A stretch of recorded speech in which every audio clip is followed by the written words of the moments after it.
아, 예, 우리 오전 예배 때 많이 은혜 많이 받으셨습니까? 정말 저도 이렇게 저희 교회 이렇게 보면서 어떻게 이렇게 다들 이렇게 넘치는 에너지와 끼가 있을까 이런 생각을 좀 하게 되었어요. 아, 정말 우리 교회 여기서 하는 게 아니라 진짜 저 어디 운동장 하나 빌려서 모든 수원의 성도님들 다 와서 한번 보라고 이렇게 했으면 참 좋겠다 이런 생각이 정말 들었습니다. 그죠? 너무 멋있고 정말 아름답고 근데 찬양이라는 것 그리고 오늘도 이제 기도에 대해서 같이 이야기하지만 이 찬양과 기도는 참 비슷한 점이 있는 것 같아요. 찬양을 부르면 부를수록 어떻게 됩니까? 혹시 찬양을 부르면 부를수록 슬퍼지시는 분들 계세요? 좀 그러신 경우가 있나요? 그렇지 않아요. 찬양은 부르면 부를수록 어떻게 되죠? 마음의 위로가 되고 기쁨이 되고 힘이 되고 이래요. 기도도 마찬가지입니다. 계속 기도를 하게 되면 어떻게 돼요? 기도하면서 슬퍼지지가 않습니다. 기도하면 기도할수록 눈물이 나지만 그 눈물은 뭐예요? 은혜와 감사와 이런 것들 때문에 눈물이 흐르는 거예요. 그래서 이 은혜, 이 찬양과 기도는 정말 이렇게 흘러가는 거라고 생각해요. 물처럼 흘러가는 거라고 생각합니다. 그래서 이 재단에서 목사님께서 보내주시는 말씀들, 은혜들이 이 찬양으로 흘러가는 거예요. 기도로도 흘러가는 겁니다. 그런 시간들이 우리 삶 속에서 계속 되어졌으면 참 좋겠습니다. 예. 그런 거예요. 이 찬양이 될 때까지는 우리의 시간들이 있어요. 이 삶 속에서의 우리 하나님하고의 보내는 시간들이 있습니다. 우리 권사님들, 지사님들, 우리 모두가 사실 삶 속에서 하나님을 만나는 시간들이 있잖아요. 그죠? 뭐 이렇게 일을 하면서도 그렇고, 우리 집사님은 빵을 만드시면서도 하나님 맛있는 빵이 되게 해주세요. 이러면 그게 은혜가 되는 거예요. 저희 어머니도 이제 나이가 드셔서 이렇게 아파트 청소도 하고 이러셨어요. 근데 이렇게 청소하시면서 늘 이렇게 마음이 깨끗하게 해주세요. 하나님 이 창문 닦으면서도 하나님 내 마음이 이렇게 깨끗한 창문 되게 해주세요. 이러면서 기도를 하시고 그러셨어요. 지금도 걸으시면서도 그렇고. 근데 우리 성도님들 다 그러시지 않겠습니까? 삶 속에서 여러 가지 어려움을 만나면서 그리고 삶 속에서 그냥 숨 쉬는 순간 속에서 우리는 그렇게 기도를 한단 말이죠. 그 기도가 모여서 이 예배 딱 나와서 할 때 그것이 정말 하나님께 올려드리는 찬양이 되는 거예요. 그 프랑스에 보면은 이 로렌스 형제라고 나옵니다. 있습니다. 근데 이 분이 좀 어려운 과정 가운데 있다가 전쟁에서 다리를 잃어요. 다리를 잃고 나서 수도원에 들어가고 나서 수도원에서 한 100명의 수도사들에게 음식을 해주면서 그들의 신발을 수선해주고 이런 일을 계속했습니다. 특별한 일이 아니죠. 어떻게 보면 좀 대단한 어떤 일이 아닌데 그 일 속에서 하나님을 만나는 거예요. 음식을 하면서 하나님을 만나고 그래서 그분을 보면 딱 아는 그냥 평범한 일이에요. 너무나도 작은 일이죠. 근데 그 일 속에서 하나님을 늘 만나는 거예요. 음식을 하면서 만나고 구두 수선을 하면서 이분에 대해서 생각하고 기도하고 이런 시간들을 갖는 거예요. 그래서 하나님과 관계가 깊어지는 것을 볼 수가 있습니다. 우리가 그렇게 삶 속에서 하나님을 만나며 그리고 그것을 통해서 하나님께 이제 나와 예배를 드릴 때 하나님께서 받으시는 놀라운 은혜가 정말 있게 되어지는 거예요. 우리 모두가 그렇게 삶 속에서 그래서 예배까지로 연결되는 귀한 시간들이 되시기를 예수님으로 축복합니다. 오늘 말씀은요. 너무 잘 아시죠? 야베스의 기도. 작은 책자로 해서 나와갖고 한때는 참 많이 유행이 되기도 했었고 그래서 모두 잘 알고 있는 말씀이실 것 같아요. 근데 이 말씀은 사실 이렇게 큰 배경을 갖고 있습니다. 그러니까 이제 이스라엘 사람들이 70년 동안 이 바벨론에 있다가 이제 고레스 칙령을 통해 갖고 이제 이스라엘로 돌아오게 돼요. 이스라엘로 돌아오고 나서 어떤 일을 하죠? 이제 성전을 건축하는 일을 합니다. 그래서 한 30년의 시간이 흐르고 나서 그러고 나서 이제 이 역대기가 기록되게 되어집니다. 우리가 지금 볼 때는 구약이 지금 이제 한 중간쯤에 이 역대기가 써 있지만 사실 이 시간 순서로 봤을 때 이 히브리 성경으로는 마지막에 있는 책입니다. 그래서 이 책이 만들어질 때 그게 30년 이제 구레스 칙령으로 70년 이후에 오고 나서 30년이 지나고 나서 이제 그때 이제 이 역대기를 쓴 사람이 저자를 정확하게는 알 수 없지만 에스라가 아닌가 이렇게 학자들은 추측하고 있습니다. 그래서 이렇게 쓰게 된 배경이 있어요. 그러니까 이스라엘 백성들이 돌아와서 다 무너져 있는 성전을 새로 이제 건축하고 성벽도 만들고 그러고 나서 예배가 회복되고 절기도 회복되고 그렇게 돼서 이제는 정말 하나님 안에서 뭔가 이렇게 잘 이렇게 해 가고 있는 그 상황이에요. 그런데 그러고 나면 어떤 것이 기대가 되잖아요. 그러니까 우리의 어떤 성전이 잘 지어지고 예배도 이제 지어지고 모든 게 이제 어느 정도 회복되어졌다 하면 기대되어지는 어떤 것이 있지 않습니까? 예를 들면 이런 거예요. 우리 쫄딱 망했어요. 어떤 사람이 쫄딱 망했어요. 그런데 정말 살아가기 너무 힘든데 그래도 어떻게든 하나님 은혜로 근근히 살아갈 수 있게 되어진 거예요. 그런데 이제 가족들이 이제 하나님께로 돌아오는 거예요. 자녀가 돌아오고 남편이 돌아오고 그래서 예배가 회복되고 은혜도 받고 막 눈물도 흘리고 하나님에 대한 어떤 마음들도 많이 생긴 거예요. 그러면 어떤 게 앞으로 이제 좀 기대가 될까요? 내 삶이 좀 더 좋아질 것이다. 이런 좀 기대가 있잖아요. 이스라엘 사람들도 그런 기대가 있었던 거예요. 그러니까 너무 힘들게 그 시간들을 잘 보내갖고 이렇게 왔는데 30년이 지났는데 근데 아무 일도 일어나지 않는 거예요. 그러니까 여전히 성전은 지었는데 내 삶은 여전히 피폐하고 어떻게 보면은 그 페르시아의 그 여러 가지의 그 속국으로 그대로 있고 삶에 어떤 큰 변화가 없는 그런 상황을 지금 이스라엘은 갖고 있는 거예요. 그럴 때 이 역대기가 쓰여지게 되었습니다. 이스라엘 백성들이 이렇게 헌신하고 열심히 하나님 앞에 겸비되었지만 그럼에도 불구하고 아무 일이 일어나지 않는 거예요. 어떤 이제 형편이 좀 더 좋아지거나 어떤 삶의 어려운 것들이 사라지면 참 좋겠는데 경제도 안 좋고 여전히 힘든 상황, 이런 상황 가운데 아무런 해결이 안 됐을 때 그때 이제 역대기 기자가 이 역대기를 쓰고 거기서 오늘 이 말씀이 이 이스라엘 사람들에게 어떤 위로와 힘을 주고 있는 것입니다. 학개와 이 스가랴의 예언이 있었어요. 학개의 스가랴의 예언이 무엇이었냐면 성전을 지어라. 성전을 짓는 것이 멈춰졌어요.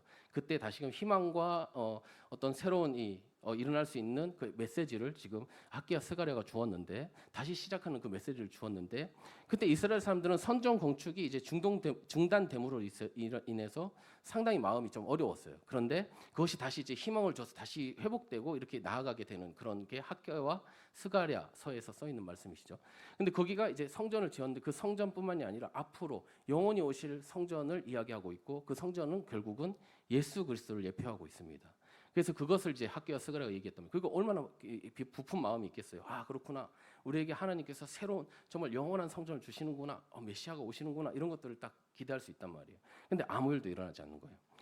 그런데 이제 믿음으로 살았는데 여러분 생각해 보십시오. 이제 다 믿음으로 사시잖아요. 우리가 다 믿음으로 살지 않습니까? 기도도 하고 말씀도 듣고 찬양도 부르고 그러는데 내 삶에서 크게 변화가 없는 것 같은 거예요. 별로 큰 어떤 것이 이렇게 받아들여지는 것들이 없는 거예요.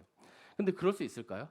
예, 그럴 수 있다는 것이죠. 그러니까 좀 더 정확하게 얘기하면 그렇게 보일 수 있다는 것입니다. 우리의 삶에서 교회에서 보면은 성공한 사람들, 그러니까 잘 된 사람들이 간증을 하잖아요.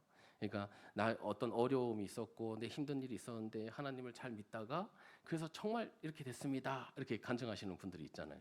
근데 그런 간증이 나하고는 크게 이렇게 와닿지 않는 거예요. 난 별 그런 모습이 없는데 이런 것들이 있는 것이죠. 어떤 어려운 위기를 만났을 때 사람들은 하나님을 찾습니다. 그죠? 하나님께 기도하고 매달리고요.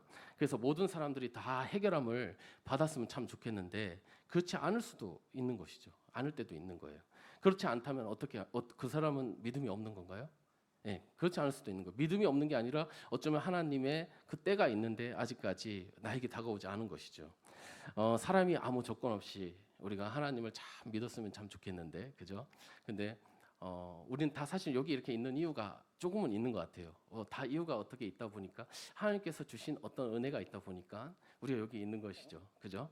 예, 그런 정말 어떻게 보면은 그런 거 없이 정말 잘 되고 늘 이렇게 모든 게 평안했는데 이렇게 교회 오시는 분들도 계세요. 그건 정말 특별하신 분들이라고 저는 생각해요. 예, 다 하나님의 나온 근데 이유가 있습니다. 다 은혜가 있다는 것이죠. 그래서 모든 것이 은혜다 이렇게 우리가 고백을 합니다. 그죠? 역대기를 보면요. 긴 족보들이 나와요. 1장부터 보면 이렇게 쭉 나옵니다. 아담에서부터 아브라함에까지의 족보가 1장에 나와요. 그리고 아브라함을 지나고 나면 유다 자손이 나오고 있습니다. 거기서 보면 이제 헤스론이라는 사람이 나오는데 그 사람은 갈렙의 아버지다라고 나와요. 헤스론의 자손들이 쭉 나옵니다. 그래서 이게 뭐예요? 갈렙이 어떤 사람이에요? 유다의 지도자였어요. 유다 지파의 지도자. 유다 지파가 그 다음부터 나옵니다. 유다 지파에 대한 내용이 쭉 나오고 그러고 나서 3장쯤 가면 이 다윗이 나와요. 유다 지파에 속한 사람 다윗이 나오고 솔로몬의 자손이 그리고 나옵니다. 그러고 나서 4장에 오면 다시 유다 지파에 대해서 이야기를 하는데 거기에 이제 야베스라는 사람이 나오고 있습니다. 이스라엘 사람들이 이 족보를 딱 보게 되어지면 어떨까요? 우리는 사실 이걸 보면은 어떤 의미인지 별로 잘 와닿지 않잖아요. 웬 모르는 사람들 이름만 계속 나오고 그렇지 않습니까? 근데 이것을 당시에 이스라엘 사람들이 들을 때, 그러니까 지금 30년이 이제 지나고 70년의 어려움을 지나고 나서 30년의 시간이 지났는데 아무 일도 없었던 이스라엘 사람들, 그러니까 이제 자기가 많이 이렇게 헌신도 하고 여러 가지 많이 했단 말이에요. 예배에서 열심히 뛰고 막 기도도 하고 찬양도 했어요. 근데 내 삶에 큰 변화가 없는 거예요. 어려움이 그대로 있는 거예요. 그럴 때 이거 어떻게 했어요? 사실은 좀 포기가 되겠죠. 좀 어려움이 되지 않겠습니까?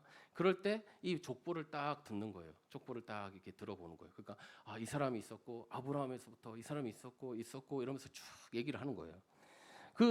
이 족보는요, 단순히 그냥 사람들을 나열하는 게 아니에요. 아브라함에서부터 왔던 그 언약이 아담에서부터 아브라함까지 왔구나. 그 아담의 그 언약이 쭉 해서 다윗까지 왔구나. 다윗에부터 쭉 또 여기까지 왔구나. 그 내가 아는 나의 조상 어떤 사람, 이런 사람들을 딱딱 볼 때마다 이 사람들에겐 그냥 느껴지는 것이 아니라 감동으로 다가오는 것입니다. 그러니까 이런 거예요. 우리에게도 우리가 이렇게 있지만 이 여기에 있는 것은 우리가 그냥 있는 것이 아니라는 것이죠. 우리도 사실은 지금 이 족보를 볼 때 사실 우리에게도 다가오는 어떤 것이 있어야 됩니다. 우리의 이곳에 있는 것은 그냥 있는 것이 아니라 이스라엘에서부터 쭉 와서 12제자에게 그 복음이 전파되어지면서 유럽으로 가서, 유럽에서 미국으로 와서, 미국에서 토마스 선교사 이런 사람들을 통해서 우리나라까지 온 이 모든 것이 사실은 우리의 언약과 연결되어 있다는 것입니다. 그래서 멀리서부터 여기까지 우리가 왔구나, 지금 여기 이렇게 앉아 있구나, 이것이 그냥 결코 우연이 아니구나, 이것을 우리가 깨닫게 되어지는 은혜가 있으면 참 좋겠습니다.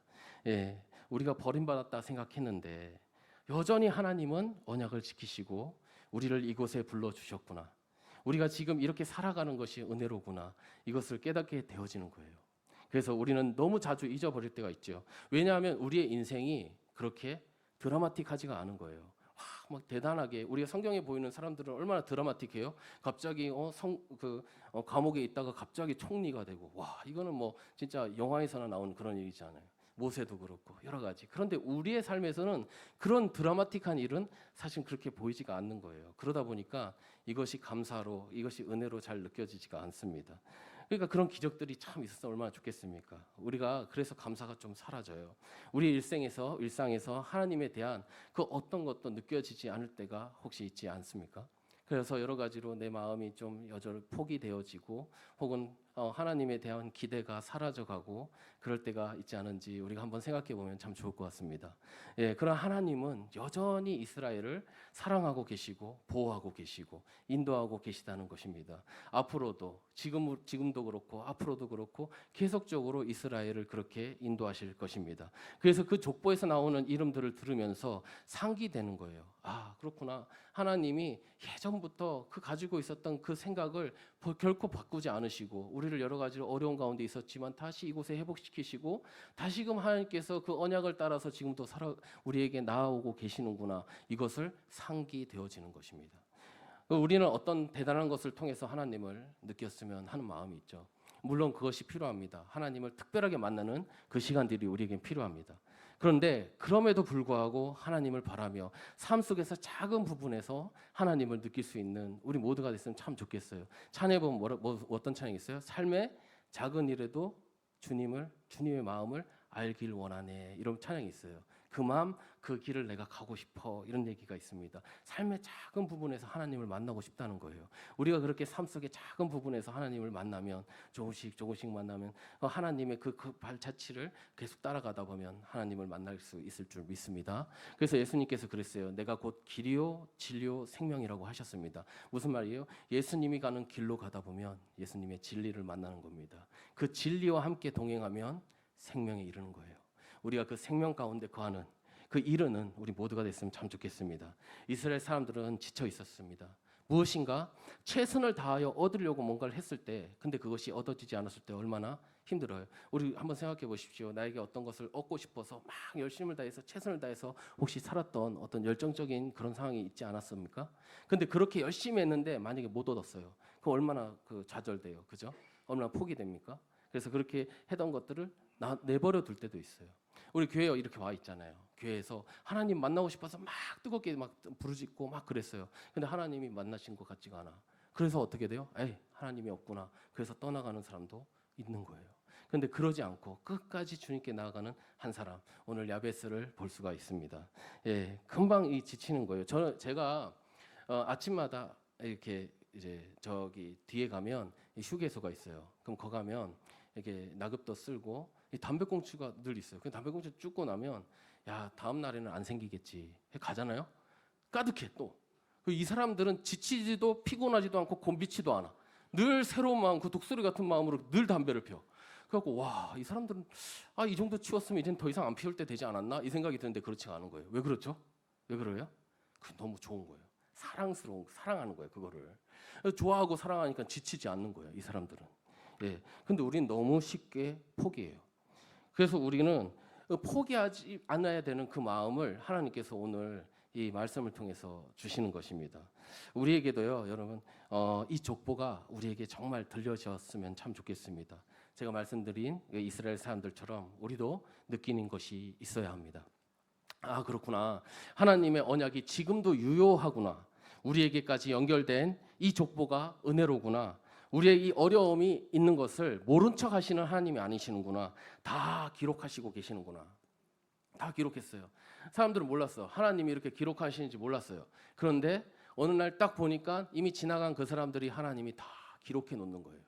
우리도 언젠가는 하나님께서 우리가 하나님을 만날 때가 됐을 때 하나님께서 생명책을 들춰보실 거예요. 그래서 너 없는데?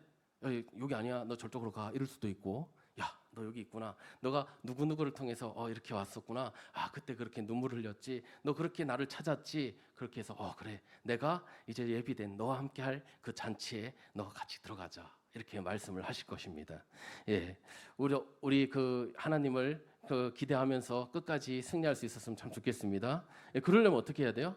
그 계보를 정말로 그 믿음의 계보를 걸을 수 있도록 우리가 그렇게 나와야 되는 것입니다. 예, 지금은 이 야베스에 대한 내용을 이제 많이 얘기가 돼서 예전에는 그렇게 얘기가 있었지만 이 역대기 이 야베스 얘기는 단지 한 사람의 이야기가 아니에요. 이 이야기는 야베스를 이렇게 통해서 하나님께서 하시고 싶은 얘기가 있습니다. 꿈과 희망을 잃어버려가는 이 이스라엘 사람들에게 다시 회복할 수 있도록 하나님께서 이렇게 기록하고 계시는 거예요. 야베스라는 이름의 뜻이 무엇일까요? 잘 아시죠? 이게 고통이라는 뜻이에요.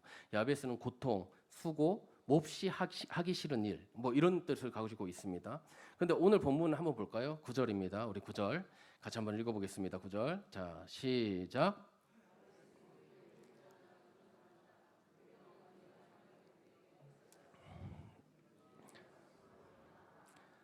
아멘. 예, 야베스는 고통이란 말인데 사람들이 뭐라고 부른다고 하는 거예요? 예, 귀중한 자. 옛날에 개역개정에는 존귀한 자라고 했어요. 그러니까 고통, 이름이 고통인데 사람들은 그 사람을 뭐라고 보냐면 존귀한 자라고 본 거예요. 존귀한 자. 예? 존귀한 자. 여기서 존귀하다 이 말이 뭐냐면 카바드. 예, 카바드라고 합니다.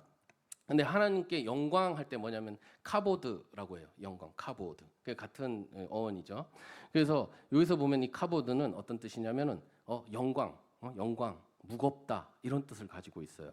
그 헬라 언어는 독사 이렇게 얘기하죠. 이 카보드는 영광, 명예, 무거움, 부요함 이런 뜻을 가지고 있습니다. 자, 고통을 극복했어요. 그럼 뭐가 온다고요? 영광, 존귀하게 영광을 갖는 거예요. 수고가 없이 결코 열매를 얻을 수가 없습니다. 그죠? 수고 없는 열매가 어디 있겠어요? 예, 그 어려움이 있다는 것이죠. 이 세상에도 참 많은 위인들이 있잖아요. 그 사람들의 삶을 이렇게 면면을 이렇게 짠 보면 다 어떤 어려움이 있는데 그 어려움을 극복해서 어떤 일들을 탁 이루어가요. 베토벤 뭐 이런 사람들, 그죠? 막 귀가 안 들리는데 막 찬양, 뭐 노래, 음악을 막 이렇게 만들고 이런 것들이 있다는 것이죠. 그 어려운 어떤 일들을 돌파해 나아가는 어떤 일들이 있습니다. 그 존귀한 자가 저절로 되는 것이 아니라는 것이죠. 아무도 하기 싫어하는 일, 어려운 일, 사람들이 그것을 이겨낼 수 없다고 생각하는 그 불가능한 일을 어떻게 이겨낸 어떤 한 사람이 있는 거예요. 근데 그것이 어떤 것이다? 바로 이 믿음, 바로 이 하나님을 향한 이 마음을 통해서 그렇게 나아갈 수 있었다는 것입니다. 이제 금요일에 우리 부목사님께서 베베라는 여인에 대해서 이야기했어요. 이 로마서 16장 1절에 나오는 사람이에요. 바울이 이렇게 자랑하고 싶은 사람이 얼마나 많겠어요, 그죠? 근데 그 많은 사람 중에서 1순위로 얘기한 사람이 이 베베예요, 베베. 한번 생각해 보세요. 여자예요, 여자. 근데 제가 봤을 때는 모르겠어요. 가족이 있을지 없을지. 근데 아마 홀로인 사람이 아닐까 이런 생각이 들어요. 근데 그 사람이 하나님의 어떤 것들, 일을 위해서 어떤 재정이라든지 어떤 전달할 것이라든지 이런 것을 몇천 킬로를 통해서 를 넘어서 가는 거예요. 지금처럼 차가 있는 게 아니에요. 배가 있는 게 아니에요. 걸어서 갔을지 몰라요. 혼자서 그 홀홀 단신으로 그렇게 갔을지 모르겠습니다. 여자의 몸으로 그게 가능할까? 그러니까 바울이 볼 때는 너무나 연약한 그 사람이 하나님의 그 놀라운 일들을 감당해내는 것을 보고 있는 거예요. 그러니까 바울이 볼 때는 너무 귀한 거예요. 저 일을 할 수 있는 사람이 아닌데, 저것을 할 만한 그런 모습이 아닌데 어떻게 저걸 감당하지? 저 안에 하나님의 은혜가 있구나. 하나님을 사랑하는 그 마음이 있구나라는 것을 느끼고 있는 거예요. 그래서 베베라는 사람을 바울은 제일 먼저 이야기합니다. 그런 여인, 이런 여인이 있을까 이렇게 생각을 하는 것이죠. 완전해서 어떤 일을 하는 게 아닙니다. 우리가 다 모든 게 갖춰졌기 때문에 모든 것을 잘 갖고 있기 때문에 어떤 일을 하는 게 아니에요. 제가 보니까 부족한 사람, 잘 할 수 없는 어떤 상황 가운데서도 정말 내가 그것을 하기 위해서 몸부림치며 그렇게 나아가는 사람, 기도가 그렇지 않습니까? 기도가요 정말로 하기 어려운 것 같아요. 쉬우면서 하기 어려워요. 그렇지 않습니까? 기도를 하려고 탁 자리에 앉아야 돼요. 그리고 한 번이라도 입을 내야 되고, 찬양도 마찬가지죠. 찬양이요, 이게 입술을 열지 않으면 찬양이 절대로 되지 않습니다. 그죠? 근데 한 번 찬양을 하려고 노력하고 하고 그렇게 해서 자기의 마음을 내려놓고 그래야 찬양이 나오는 거예요. 기도도 마찬가지고요. 그래서 그 인고의 시간들이 필요한 거죠. 그러고 났을 때는 그것이 나중엔 즐거워지는 거예요. 찬양하는 것이 이젠 자유케 되는 겁니다. 마치 에스겔의 물을 통해서 물에 큰 창이란 그 물에서 마치 바다에 그 헤엄치는 사람처럼 그렇게 자유케 되는 것이죠. 그러니까 기도와 찬양이 그렇게 되어져야 하는 거예요. 성경에서 야베스를 고통이라고 하였을 때 학자들은 이 야베스가 어떤 장애를 가지고 태어났을 것이다라고 이야기를 하고 있습니다. 그래서 어머니는 고통이라고 이름을 지었다라고 이야기를 하고 있어요. 평범한 아이로 건강하게 태어났으면 얼마나 좋겠어요. 그런데 아이에게 어려움이 있는 거예요. 아이가 어려울 때 누가 정말 아플까요? 정말 부모님이 너무너무 아픈 거예요. 그죠? 아이는 잘 모를 수 있어, 어리니까. 그런데 부모는 그걸 보면서 얼마나 아프겠어요. 그 아픈 마음으로 그렇게 야베스에게 그런 이름을 짓진 않았을까 이런 생각이 좀 듭니다. 그럼 우리 한번 생각해 보자고요. 우리도 여러 가지 어려움이 있잖아요. 우리 안에 여러 가지 부족함이 있지 않습니까? 삶에 여러 가지 힘듦이 있지 않습니까? 우리의 어떤 환경이든지 마음이든지 어떤 이유로 우리가 힘들다고 생각해 보십시오. 그러면 누가 더 아플까요? 누가 더 아프겠어요? 우리 하나님 아버지가 정말 아프실 거예요. 예, 우리는 잘 모르죠. 그걸 잘 못 느껴요. 그런데 우리를 보실 때 저는 가끔씩 우리 성도님들 가운데 가끔씩 다리 아프셔서 막 이렇게 하면 저에게 양은 아니지만 목사님께서 이렇게 보실 때 한 양이 맨날 쩔뚝거리면서 다닌다고 생각해. 목자가 볼 때 얼마나 안타까워요. 그렇죠? 하나님이 그런 마음이 아니시겠어요? 우리 가운데 아파갖고 어떤 것 때문에 힘들어하고 저기 있는 그 사람을 하나님이 이렇게 보시면서 얼마나 안타까워하실까. 그런데 참 신기한 게 있어요. 성경에서도 그렇고 자 보면 하나님이 참 이렇게 그럴 때마다 탁 나타나서 막 탁 도와주고 이러면 참 좋겠잖아요. 근데 그러지 않고 멀리서 이렇게 딱 보시는 것 같아요. 그냥 이렇게 보시는 것 같아요. 그래서 저는 그런 생각이 들었어요. 어떤 생각이 드냐면 하나님이 우리를 믿어주고 계시는구나 이런 생각이 들어요. 근데 더 정확히 말하자면 하나님은 하나님 자신을 믿으시는 거예요. 그 사람이 그 어려움 때문에 막 힘들어하고 어려워하고 하면서 하나님께로 막 이렇게 뒤뚱거리면서 나오는 그 모습을 하나님은 끝까지 기다리고 보고 계시는 거예요. 그래서 그렇게 잘 세워질 수 있는 그 모습이 될 때까지, 온전해질 때까지 하나님이 기다리고 계시다. 우리가 그 마음을 가지고 어려운 가운데 있을 때에도 하나님 끝까지 붙잡아야 되는 것입니다. 보세요. 1장부터 이제 족보를 나열하다가 사정에 닿으면 유다의 아들들이 나오는데 거기에 오늘 본문의 내용인 야베스가 등장합니다. 근데 특별히 이렇게 야베스에 대한 내용을 적어 놓은 이유는 바로 그들이 자부심을 갖는 유대 지파에서 가장 연약한 야베스를 통하여 이 등장을 시키는 것을 통하여 하나님께서 어떤 부분을 말씀하고 싶은 거예요. 야베스의 연약함, 그 부족함을 넘어 야베스는 고통이라는 이름대로 산 것이 아니라 그것을 뛰어넘어 존귀한 자가 되었다는 것입니다. 무엇 때문일까요? 10절의 그 기도문 때문입니다. 오늘 저는 이 말씀 제목을 뭐라고 정했냐면 하늘의 문을 열자라고 이렇게 정했어요. 한번 같이 한번 따라해 보시겠어요? 하늘의 문을 열자. 예, 잘 안 되죠. 옆에 있는 분에게 하늘의 문을 여는 사람이 됩시다. 같이 한번 인사해 보겠습니다. 예, 아멘. 그죠? 아멘이에요. 예, 오늘 찬양이 그랬던 것 같아요. 그죠? 하늘의 문을 여는 거예요. 그 기도도 그렇고요, 찬양도 그렇고요. 하늘까지 쫙 올라가는 그런 얘기 하잖아요. 우리 기도가 진짜 하늘까지 쫙 뻗어갔다. 뭐 이런 얘기 하잖아요. 찬양이 하늘까지 쫙 뻗어갔다. 이런 얘기 하잖아요. 그런 기도, 그런 찬양, 그것을 우리가 하면 얼마나 좋을까요? 하나님까지 닿는 그런 찬양, 그런 기도. 오늘 그 이야기를 하는 거예요. 예, 그 하늘의 문을 여는 사람은 누구일까요? 예, 하나님의 복을 끌어오는 사람, 하나님의 복을 끌어오는 사람. 이 문을 여시는 분이 누구실까요? 바로 예수 그리스도십니다. 예, 그분께 나아가는 거예요. 정말 하나님의 문이 열려서 희망을 보고 하나님을 더욱 바라게 되는 것입니다. 이 짧은 이 기도문을 통해서 우리와 함께 삶의 적용에 나아가며 함께 이것이 정말 체화되는 우리 모두가 됐으면 참 좋겠습니다. 자, 그러면 어떤 기도냐? 자, 먼저 첫 번째로 저를 따라해 주시면 좋겠습니다. 주께서 내게 복을 주시옵소서. 같이 시작. 네. 예. 이스라엘은 하나님과 언약 관계를 맺었어요. 그 말은 복을 받은 존재가 되었다, 이런 뜻입니다.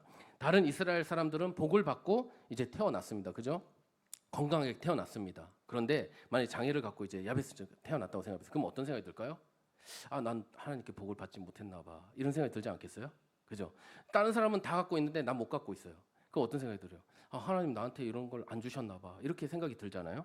난 복을 받지 못했구나, 이렇게 생각하고 절망할 것 같습니다. 그런데 야베스는 달랐어요. 어떻게 하느냐? 그 장애, 그 단점에 그저 매몰되는 것이 아니라 하나님께 나와서 기도하였다는 것입니다. 그래서 정말 하나님이 들으시고 그것을 극복하게 하였다는 것을 말씀하고 있어요. 이 기도는요, 육체적인 부분을 말하는 거예요. 그런데 그걸 떠나서 나의 어떤 단점이 복을 못 받게 되었구나, 이렇게 생각하는 것이 아니라 하나님께 나아가서 정말 하나님께서 이것을 복으로 바꿔주실 것을 확신하고 나오는 것을 말하고 있어요. 그 주님께서 복을 주실 것이다, 나에게 다시금 복된 사람이 되게 하실 것이다 라는 그 마음과 확신을 가지고 하나님께 나오는 거예요. 하나님과의 그 관계 회복을 위한 기도라는 뜻입니다. 복을 히브리어로 바라크라고 합니다. 예, 이는 하나님 속에서 누린다라는 것을 말씀하고 있어요. 그래서 어떻게 기도하느냐? 하나님, 당신이 너무 필요합니다. 하나님, 나에게는 당신만이 있어야 돼요. 하나님이 없으면 나에게는 절망입니다. 이렇게 기도하는 것입니다. 기도가 주께서 내게 복을 달라는 기도를 하고 있다는 것입니다. 우리는 복을 달라는 기도가 어떻게 되나요? 복을 달라 할 때 어떤 기도를 해요? 나에게 이게 필요한 거, 지금 현재 필요한 것들을 달라고 해요. 이게 필요합니다. 지금 이것 때문에 내가 어려워요, 이렇게 기도하잖아요. 그런데 지금 야베스는 어떻게 기도하느냐? 복의 근원 대신 하나님이 내게 오시길 원합니다. 하나님, 주님이 필요해 라고 기도하는 것입니다. 자, 그래서요, 이 시편 131편의 2절에 보면 이런 말씀이 있어요. 같이 한번 읽어보겠습니다. 시편 131편 2절 같이 시작. 실로 내가 내 영혼으로 고요하고 평안하게 하기를 젖된 아이가 그의 어머니 품에 있음 같게 하였나니 내 영혼이 젖된 아이와 같도다. 아멘. 예, 조금 이해가 안 됐어요. 제가 이걸 좀 오래 봤는데 아이가 없어서 그런가 봐요. 아이가 어머니 젖을 떼고 나면 더 이상 이제 어머니를 찾지 않게 되잖아요. 엄마가 젖을 달라고 막 울고 그러는 거 아닙니까? 근데 젖을 뗐을 때 그 아이가 어머니에게 의지하고 어머니를 찾는 것, 이것을 이야기하고 있다, 이렇게 얘기를 해요. 근데 저도 이렇게 봤어요. 우리 좀 이제 신혼이 아니시죠? 그분들은. 하여튼 이렇게 아이가 좀 크신 조그마한 이렇게 아이가 있으면 늘 아빠 엄마를 막 쫓아다니는 거예요. 다른 사람은 별로 필요 없어. 막 근데 그게 너무 좋아 보이고 부럽더라고요. 그런 마음이 있었어요. 예. 근데 그런 거예요. 지금 아이가 엄마 아빠가 다른 것 때문에 좋은 게 아니고 그냥 엄마 아빠가 좋은 거야. 그래서 엄마 아빠한테 막 이렇게 오는 거예요. 그런 모습처럼 우리가 그렇게 되었으면 참 좋겠다, 이런 생각이 들어요. 정말 내 영혼이 하나님만으로 만족하는 것, 이것을 지금 이야기하는 게 131편 2절 말씀입니다. 그러니까 정말 하나님 안에서 정말 자유를 누리는, 그래서 그 안전함을 느끼는 우리 모두가 되어야 되겠다, 이런 생각이 들어요. 아이가 어머니의 젖을 더 이상 찾지 않아요. 그런데 아이는 어머니만이 있었으면 좋겠다고 생각을 하는 거예요. 자, 보십시오. 이제 어린 아이들이 엄마 아빠를 줄줄 따라다니는 것처럼 우리가 그랬으면 좋겠다 이렇게 말씀을 드렸어요.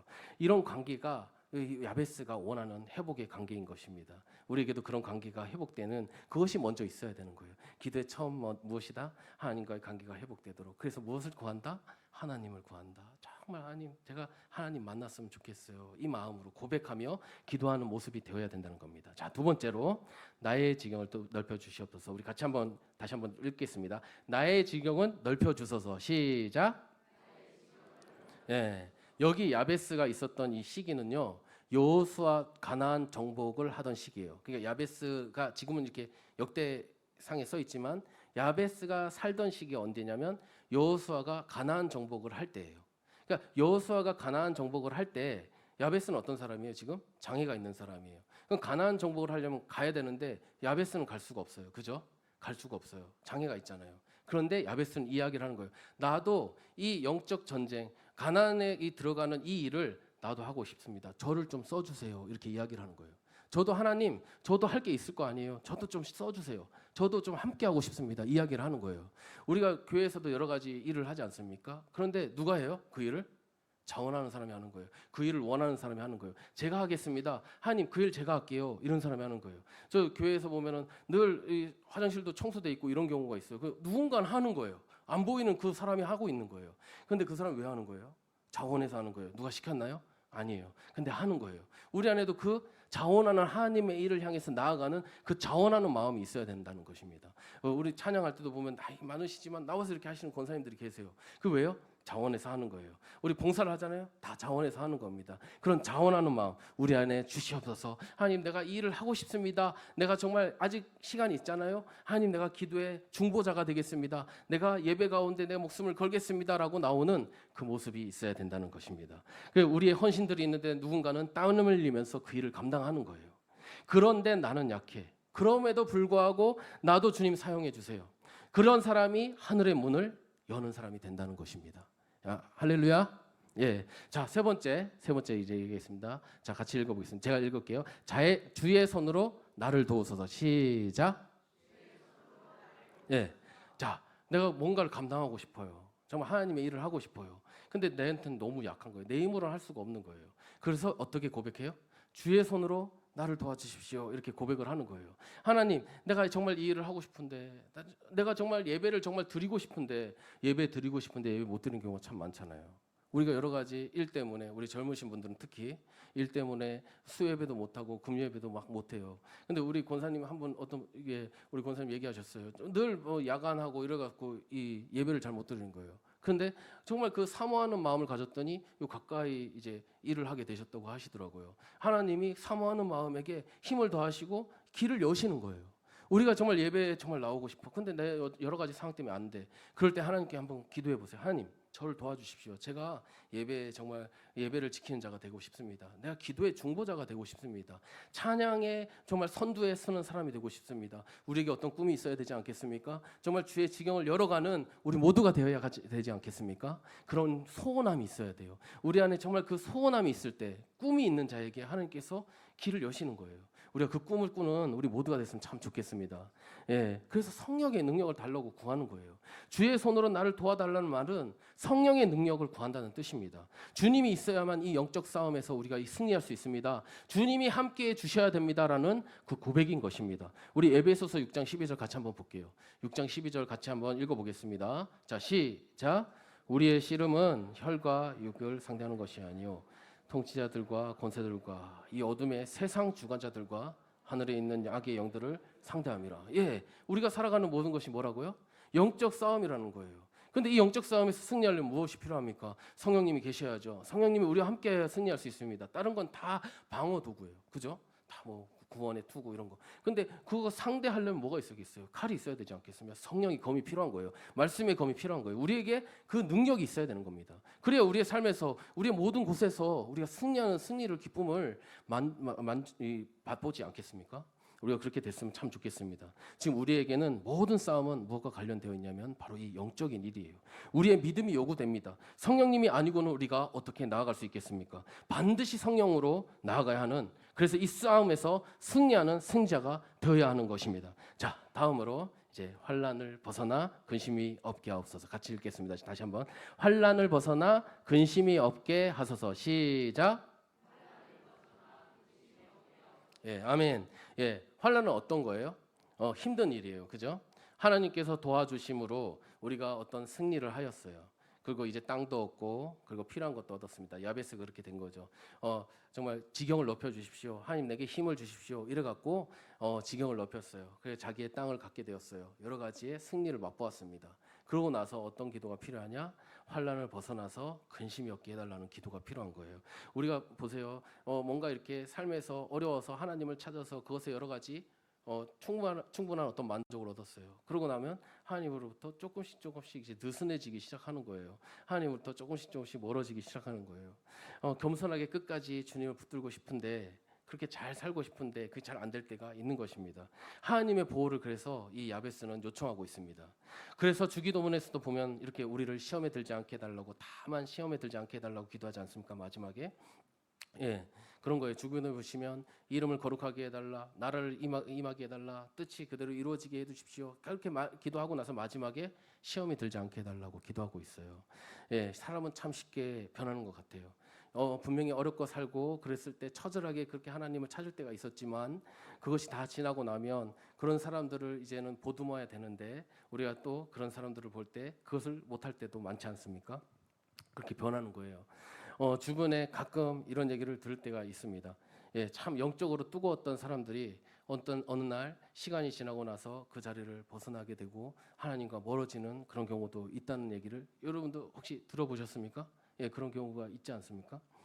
예, 그런 거예요. 변질되기 시작하는 겁니다. 왜 그럴까요? 승리에 도취하여 있기 때문에. 그래서 로마에 가면 그 승리자에게 이런 얘기를 하잖아요. 메멘토 모리 이런 얘기를 하지 않습니까? 죽음을 기억하라 이렇게 이야기하지 않습니까? 왜? 승리에 너무 도취돼서 거기에 빠져 있을까 봐. 그래서 죽음을 생각하라고 하잖아요. 우리에게 무엇을 생각해야 됩니까? 십자가를 생각해야 되는 거예요. 예수님이 십자가에서 돌아가신 그 십자가가 있구나. 그래, 내가 예수님을 따라서 그 십자가의 길을 끝까지 걸어가야지. 이것이 우리 안에 있어야 된다는 것입니다.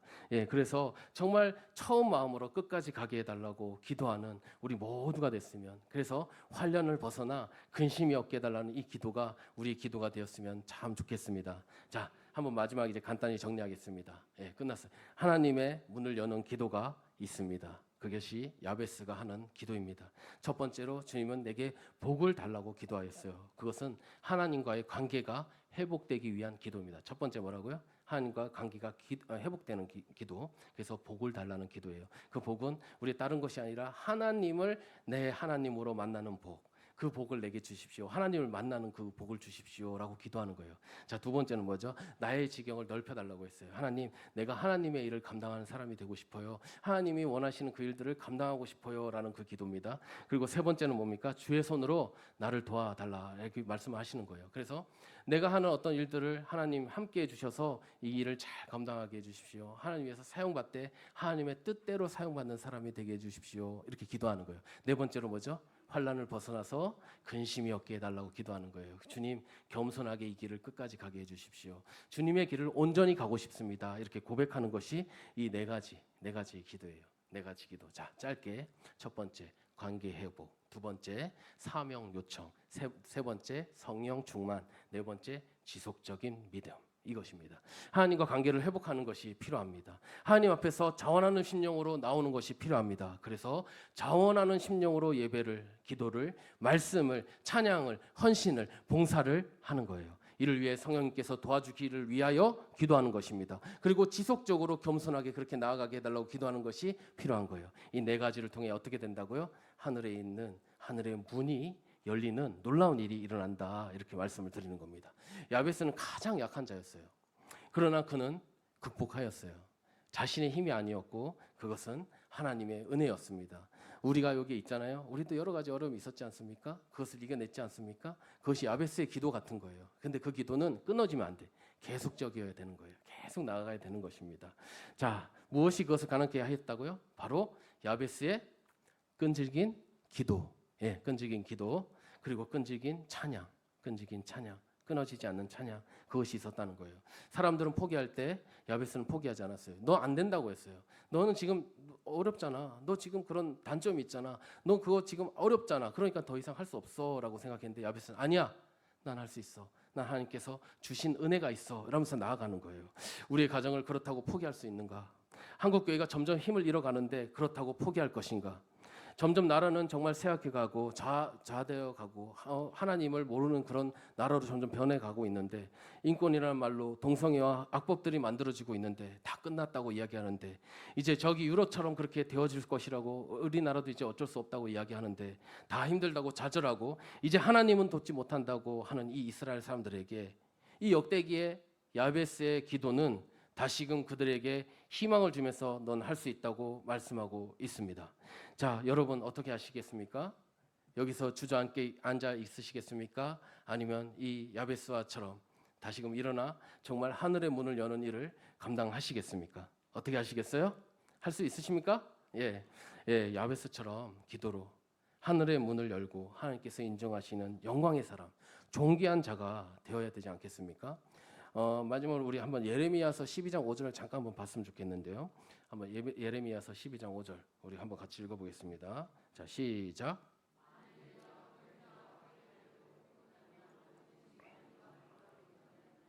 내가 무사하려니와 요단강 물이 넘칠 때에는 어찌하겠느냐.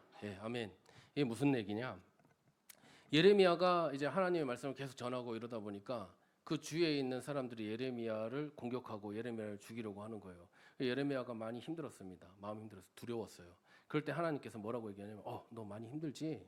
너 좀 저기 가서 쉬어. 너 지금 하는 일이 참 힘든 일이야. 내가 참 힘든 걸 내가 못할 짓을 했다 너에게. 이제 쉬어. 이렇게 얘기한 게 아니에요.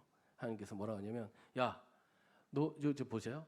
보행자와 함께 달려도 피곤한데 너 말하고 달릴 수 있겠어? 그래서 이렇게 얘기하는 거예요. 너 이 일을 감당하려면 말처럼 달려야 돼. 근데 너 지금 이것 때문에 힘들어해? 이렇게 얘기해요. 너무 좀 하나님이 너무 좀 강한 거 아닌가 이런 생각이 들죠.